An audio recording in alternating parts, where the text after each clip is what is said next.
It's Thursday, the 14th of May, and I've had a request from my friend and colleague Tim Sutton to explore for you this morning the world of musicals from the early mid 20th century that were adapted from the lives and works of the great classical composers, in particular KISMET, and that was an extract from the overture to KISMET. KISMET was written by George Wright, Robert Wright, George Forrest, Bob and Chet. They were perfectly good songwriters, composers in their own right. They didn't need to steal other people's tunes, but they were commissioned to do so, and everyone loves a commission, right?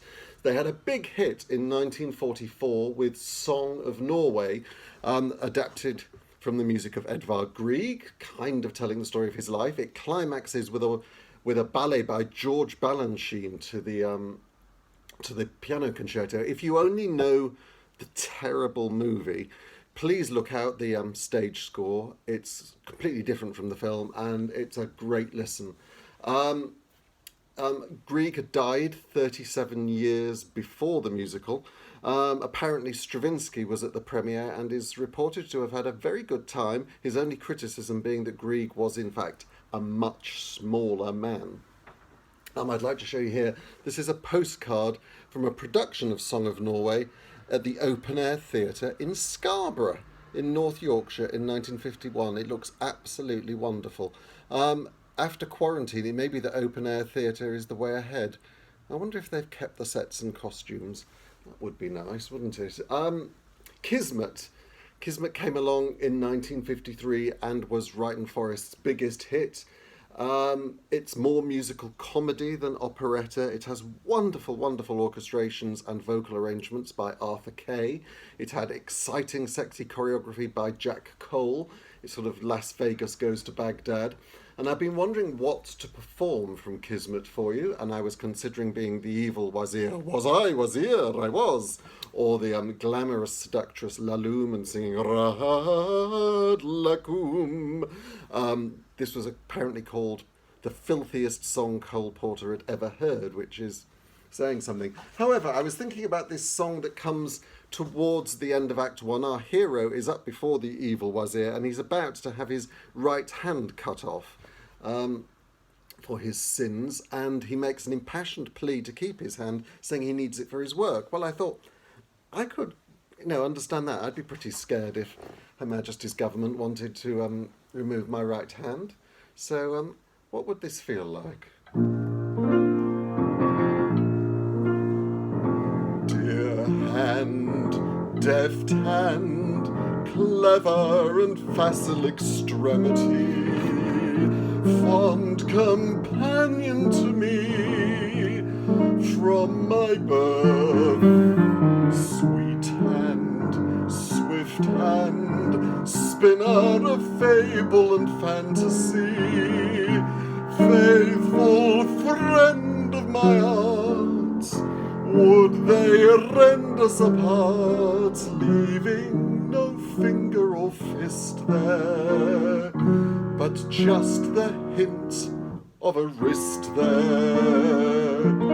Where then my spirited wit, my mercurial charm, am I fated to sit with an elbow and arm, and no digits to top them off, if they lop them off. Now, unfortunately, at this point, the number becomes very much more animated and musically complicated, and the chorus comes in, and I really didn't think I could quite kind of face trying to do all of that one-handed for you. So, Tim, with your permission, I'm going to move on to a British musical from 1956. This is Summer Song, and it does for Dvorak what Song of Norway did for Grieg, if you like. It starred the lovely Sally Ann Howes, and it's about Dvorak's time in New York, and unlike Grieg in Song of Norway, Dvorak in Summer Song doesn't sing.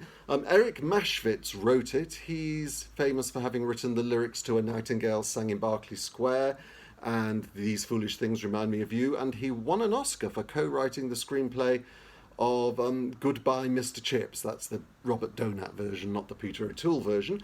The music was adapted by an Austrian refugee composer, Bernard Grun, I'm not sure if that's the right pronunciation. He also wrote Balalaika with Eric Mashvitz, if you've come across that. And he wrote, apparently, 30 musicals and the scores for over 60 films. An interesting figure that I knew nothing about.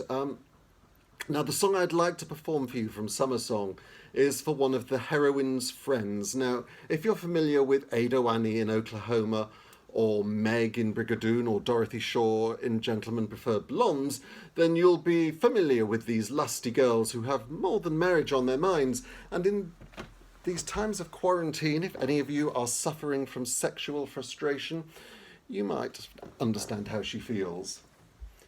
Each year in the spring, my heart starts to sing for what it's worth, quite the shortest song on earth. There must be a better plan than to love a travelling man who comes round when he can. Other girls have full-time beaux, mine is not one of those. Only once a year he shows, guess I chose wrong. All wrong, quite wrong. Birds and bees and old jackrabbits get a chance to do their stuff, but for a girl with loving habits, once a year is not enough.